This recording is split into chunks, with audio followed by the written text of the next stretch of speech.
ان کے بہت کانٹیکٹ تھے، اس لیے انہوں نے علی گڑھ یونیورسٹی کا ایکٹ پاس کرنے میں بہت کردار ادا کیا. اور سر آغا خاں کا یہ آنر ہے کہ وہ علی گڑھ مسلم یونیورسٹی کے پہلے پرو چانسلر بنے. تو یہ اس شخص کو جب علی گڑھ کی آپ بات کریں تو آپ یہ سمجھیں گے کہ اس میں ان کا بڑا زبردست کردار رہا ہے. اور انہوں نے جو سر آغا خان نے اپنے میموارس لکھے ہیں اس میں تو انہوں نے یہاں تک لکھ دیا ہے کہ the Muslim state of Pakistan was created in Aligarh. جی اچھا انوار مدعی صاحب، میں آپ سے سوال کروں گا کہ جہاں ان کی ایجوکیشنل خدمات کی بات ہو رہی ہے وہاں مسلمانوں کے سیاسی شعور کو بیدار کرنے میں بھی ان کا بہت بڑا حصہ ہے.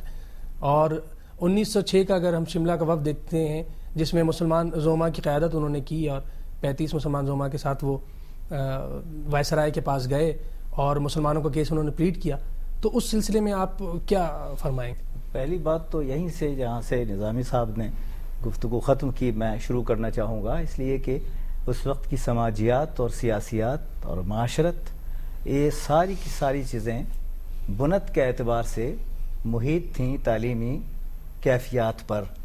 اور یہی وجہ ہے کہ سر سید نے اس بات کو بہت پہلے سے جانچ لیا تھا کہ کسی بھی شعبہ زندگی میں مسلمانوں کو اپنا امتیاز قائم کرنا ہے اور کھوئی ہوئی وقار کی میراث حاصل کرنا ہے تو وہ تعلیم کے ذریعے ہی ممکن ہے.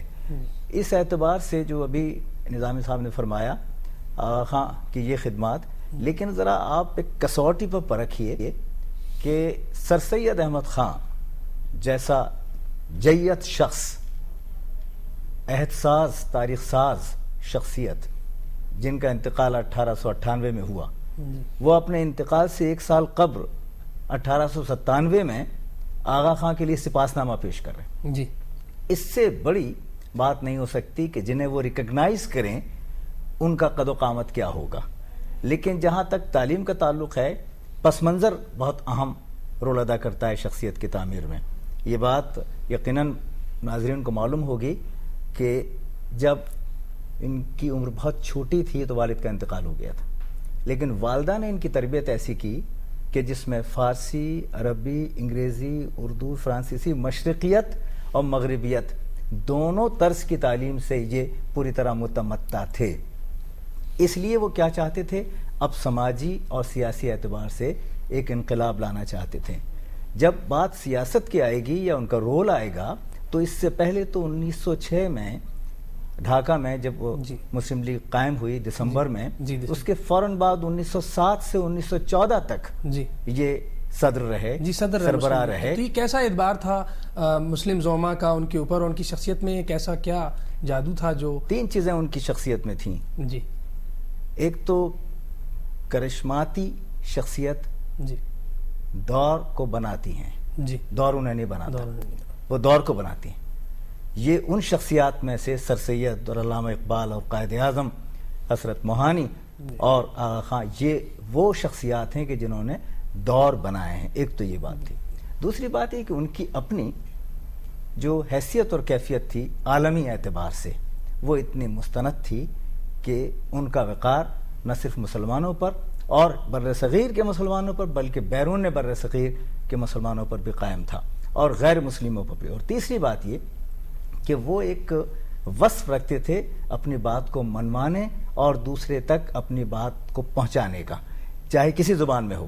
تو یہ سارے محرکات اگر ان کو اجتماعی شکل میں دیکھا جائے تو وہ پھر آغا خان کی صورت میں ہمارے سامنے آتے ہیں. زیدی نظامی صاحب، ہم آپ سے پوچھیں گے کہ یہی کیفیت ہم دیکھتے ہیں کہ جب پہلی گول میز کانفرنس ہوتی ہے تو سر محمد شفیع، قائد اعظم محمد علی جوہر سب آپ کی قیادت میں جاتے ہیں اور اس گول میز کانفرنس میں شرکت کرتے ہیں. تو وہ جو مقاصد تھے وہ اس میں کس طرح پلیٹ کیے؟ جو اب ہسٹری لکھی گئی ہے اس میں جو آپ نے نام لیے ہیں یہ زوما تھے جو جب کانفرنس میں جاتے تھے تو اس سے پہلے مل کے یہ ڈسکس کرتے تھے کہ ہمیں کیا بات کرنی چاہیے. جی بالکل درست. اگر آپ دیکھیں تو انہوں نے سیاست میں بڑے اصول قائم کیے جو اگر آج بھی ہوں تو بہت بڑی بات ہے کہ وہ سب لوگ جو بڑے بڑے نام آپ نے لیے وہ لوگ پہلے کانفرنس میں جانے سے پہلے سب ڈسکس کرتے تھے. اس کے بعد جب تجویز پیش ہوتی تھی تو اپنی اپنی تائید میں سب لوگ اپنے بات کرتے تھے.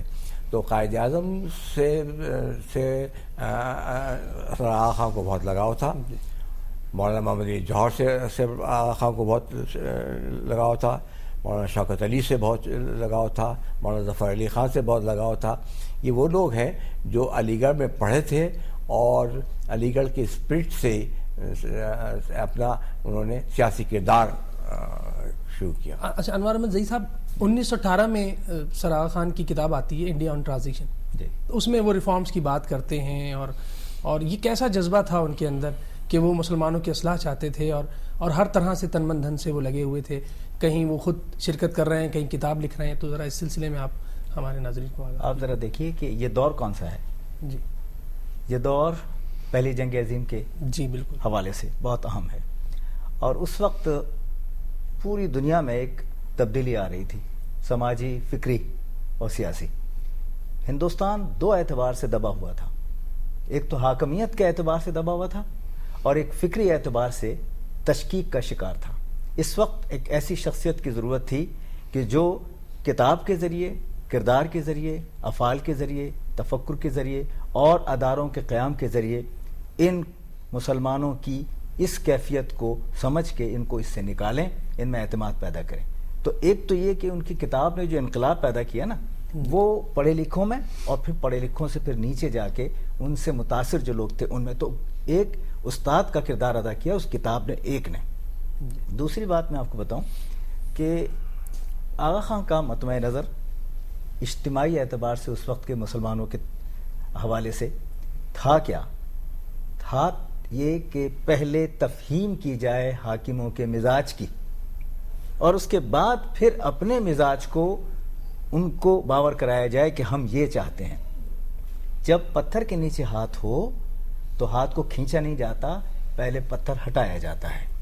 یہ حکمت اس وقت ان کی طرف سے تھی کہ پہلے اس بھاری پتھر کو ہٹاؤ ورنہ ہاتھ زخمی ہوگا، پتھر کا کچھ نہیں جائے گا، ہاتھ بگڑ جائے گا. بہت عمدہ بات کی آپ نے. زید نظیم صاحب، ہم دیکھتے ہیں کہ 1932 میں سر آغا خان کو رکنیت ملتی ہے لیگ آف نیشنز میں، پھر 1937 میں آپ اس کے پریزیڈنٹ بنا دیے جاتے ہیں. تو اس کا مطلب یہ تھا کہ ان کی خدمات کا دوست دشمن سب کو اعتراف تھا. یہ بتاؤں گا کہ وہ ایسی شخصیت تھے وہ سر آغا خان کہ سب کانٹیننٹ میں تو ان کی وقت تھی جو کہ تھی، انٹرنیشنل فیم ان کی بہت زبردست تھی. اور جب وہ لیگ آف نیشنز وغیرہ میں جاتے تھے تو جو کچھ ابھی میموائرس کچھ چھپے ہیں اس میں کسی باہر کے ملک کے ڈیلیگیٹ نے یہ کہا کہ انڈین ڈومینین سے ایک ینگ آدمی آیا جس نے یہاں بہت اچھی باتیں کی. جی تو یہ میں بتانا چاہتا ہوں کہ انٹرنیشنل لیول پہ بھی ان کا بہت زبردست کردار رہا ہے اور وہ ایسے شخص تھے جو زیادہ تر ملکوں میں بڑے بڑے آرگنائزیشنز میں جن کی قدر تھی، یورپ میں، کینیڈا میں، امریکہ میں. اور یہ ہے کہ ان کا ایک یہ خاص کردار یہ بھی تھا کہ اپنے جو اسماعیلی فرقے کے لوگ تھے اس میں انہوں نے کردار کشی پہ بہت زور دیا کہ یہ لوگ کہ غریبوں کو مدد کرنا، فلاحی کام کرنا، فلاحی ادارے بنانا اور ریلیف آف ہیومینٹی کا جو تصور انہوں نے اپنی ممائرس میں بھی دیا ہے. یہ دیکھیں آپ یہ. اور لوگ یہ کہتے ہیں کہ یہاں کراچی میں آغا خان ہاسپٹل اور آغا خان یونیورسٹی قائم ہوئی، وہ بھی ان کی وہی اوریجنل تھنکنگ تھی جو چاہتے تھے کہ تمام انسٹیٹیوشنز بنے. اور کراچی سے ان کی محبت کا اندازہ آپ کو ہو ہی سکتا ہے. تو کراچی ان کا وطن تھا ہر لحاظ سے، انہوں نے اس میں کراچی میں ان کے نام سے قائم کر کے ان کی یاد تازہ ہو. بے شک. انوار احمد زئی صاحب، ہم دیکھتے ہیں کہ اتنا درد مند دل رکھنے والا اور مسلمانوں